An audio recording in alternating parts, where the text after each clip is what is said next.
ချင်းနောက်ဆက်ပိုင်းမှာနော်မလေးရောက်ပါပဲထို့ပြင်နဲ့လွန်စွန့်နိုင်ခဲ့လားဆိုတော့ပရိစ္ဆာကစွန့်နာကိုပရိစ္ဆာကလို့ခေါ်တယ်ပေါ့နော်ပရိစ္ဆာကလို့ခေါ်တယ်စွန့်ချင်းကြီး၅ပါးကိုစွန့်ခဲ့တယ်စွန့်နာကပရိစ္ဆာက၅ခုမှုလို့ပင်စာပရိစ္ဆာကစွန့်ချင်းကြီး၅ပါးစွန့်ချင်း၅ပါးပါလေနမကကြီးပတိတရိဧကရိစကြမင်းတို့ဤစီးစိမ်ဥစ္စာယရနာတို့ကိုစွန့်ချင်းဒနာပရိစ္ဆာကခါဝေသာသမီကိုစွန့်ခြင်းပုဒ္ဒပရိစ္ဆာကမယားကိုစွန့်ခြင်းဗရိယပရိစ္ဆာကကာကြီးခြေလက်နာနှာခေါင်းစသည့်အင်္ဂါကြီးငယ်တို့ကိုစွန့်ခြင်းအင်္ဂါပရိစ္ဆာကငါ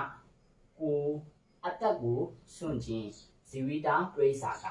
ဥဆိုအပ်သောစွန့်ခြင်းကြီး၅ပါးကိုဖြစ်ခြင်းစီဘူးသောစွန့်လွတ်သောမူလေကြီးဒီစွန့်ခြင်း၅ပါးကိုမြတ်စွာဘုရားရှင်ကတဘွားလည်းစွန့်လွတ်ခဲ့တာမဟုတ်ဘူးလေးအတင်ချီနဲ့ကဘာတသိန်းကာလပတ်လုံးဒီစွန့်ခြင်းကြီး၅တွေကိုစွန့်လွတ်ခဲ့ပါတယ်ဒီမှာငါဤသို့ဘွားများစွာတန်မြာကာလပတ်လုံးပါမီတို့ကိုဖြစ်ခြင်းစီဘူးတော်မူခဲ့ပြီးနောက်ဘုရားအလောင်းတော်သည်တုတိတာနတ်ပြည်၄တက်မြောက်ပေါ့နော်နတ်ပြည်6တက်မှာ၄တက်မြောက်တုတိတာနတ်ပြည်တွင်တေတာကေတုနတ်သားမြတ်စွာဘုရားလောင်းရဲ့နတ်သားနာမည်ကတေတာကေတုနတ်သားဖြစ်ခဲ့ပြီတဲ့နတ်သားဖြစ်စဉ်စကြဝဠာတိုက်တတောင်းမှာနတ်ပြမအပေါင်းတို့ကဘုရားဖြစ်ခြင်းတန်ပါပြီ